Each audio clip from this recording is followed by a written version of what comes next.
ഭാരതാംബ വിവാദം സംസ്ഥാനത്ത് കത്തുകയാണ്. ഭരണഘടനാ സ്ഥാപനമായ രാജ്ഭവനും ഗവർണർ രാജേന്ദ്ര ആർലേക്കറും രാജ്ഭവനിൽ എന്ത് പരിപാടി സംഘടിപ്പിച്ചാലും കാവിക്കൊടി ഏന്തിയ ഭാരതാംബയുടെ ചിത്രവും വിളക്കുകൊളുത്തലും സ്ഥിരം പരിപാടിയായിരിക്കുകയാണ്. നേരത്തെ കൃഷിമന്ത്രി പി പ്രസാദ് രാജ്ഭവനിലെ ചടങ്ങ് ബഹിഷ്കരിച്ചതിന് പിന്നാലെ കഴിഞ്ഞ ദിവസം വിദ്യാഭ്യാസ വകുപ്പ് മന്ത്രി വി ശിവൻകുട്ടിയും ഭാരതാംബയുടെ ചിത്രം വെച്ചതിൽ പ്രതിഷേധിച്ച് ചടങ്ങ് ബഹിഷ്കരിച്ചതും നമ്മൾ കണ്ടു. ഈ വിഷയമാണ് കഴിഞ്ഞ ദിവസം ചാനലുകൾ അവരുടെ പ്രൈം ടൈം ചർച്ചയിൽ വിഷയമാക്കിയത്. ഏഷ്യാനെറ്റ് ന്യൂസിൽ നടന്ന ചർച്ചയാണ് ഇതിലേറെ ശ്രദ്ധേയമായത്. ചർച്ചയിൽ പങ്കെടുത്തത് CPM-ന് വേണ്ടി പി ജയരാജനാണ് എങ്കിൽ BJP-ക്ക് വേണ്ടി ന്യായം നിരത്താൻ എത്തിയത് അഡ്വക്കേറ്റ് B ഗോപാലകൃഷ്ണനാണ്. കോൺഗ്രസിന് വേണ്ടി സന്ദീപ് വാര്യരും ചർച്ചയിൽ പങ്കെടുത്തു. ഇവിടെ ചർച്ചയിൽ നേരിട്ട് ഏറ്റുമുട്ടിയത് ഗോപാലകൃഷ്ണനും സന്ദീപ് വാര്യരുമാണ്.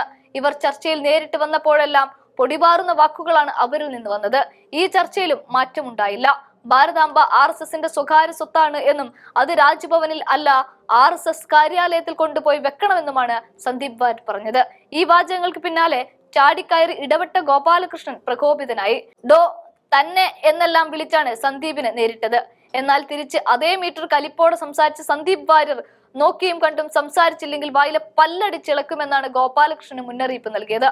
ആ വീഡിയോ കണ്ടു നോക്കാം. രണ്ടാമത്തെ കാര്യം ഇവിടെ BJP പ്രതിനിധി പറഞ്ഞതുപോലെ ഈ ഭാരതാംബയുടെ പ്രതീകം ഒരു സെക്കൻഡ് ആയിക്കോട്ടെ എനിക്ക് മനസ്സിലായി ഇവിടെ അല്ല എനിക്ക് മനസ്സിലായെന്നേ. ഞാൻ പറഞ്ഞോട്ടെ. ഇവിടെ BJP പ്രതിനിധി പറഞ്ഞതുപോലെ ഇതിന് ആയിരക്കണക്കിന് വർഷത്തെ ഭാരതാംബയ്ക്ക് ആയിരക്കണക്കിന് വർഷത്തെ ചരിത്രമോ പശ്ചാത്തലമോ അതല്ലെങ്കിൽ ഒന്നുമില്ല. ഇത് ഏകദേശം 1800 അവസാനത്തിൽ മാത്രം വന്ന കൺസെപ്റ്റാണ്. അതിനെ RSS വൽക്കരിക്കുന്നതാണ് പ്രശ്നം. അങ്ങനെ RSSന് തങ്ങൾക്കിഷ്ടമുള്ള ഒരു ഭാരതാംബ കാവിക്കൊടി പിടിച്ച ഭാരതാംബയുടെ ചിത്രം അല്ല അതിന് മുന്നിൽ നിങ്ങൾക്ക് പൂജിക്കണമെങ്കിൽ ആദ്യം നിങ്ങൾ RSSന്റെ കാര്യാലയത്തിൽ കൊണ്ടുപോയിക്കണം. RSSന്റെ കാര്യാലയത്തിൽ കേരളത്തിൽ വന്നിട്ട് അങ്ങനെ നിങ്ങളുടെ സൗകര്യത്തിൽ ചെയ്തു പോകുന്ന കരുതണ്ട. അത്രേ ഉള്ളൂ. അഭിലാഷ്, ഞങ്ങൾ എവിടെ പൂജക്ക്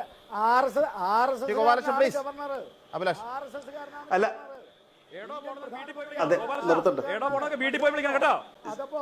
ശ്രീ സുരേഷ്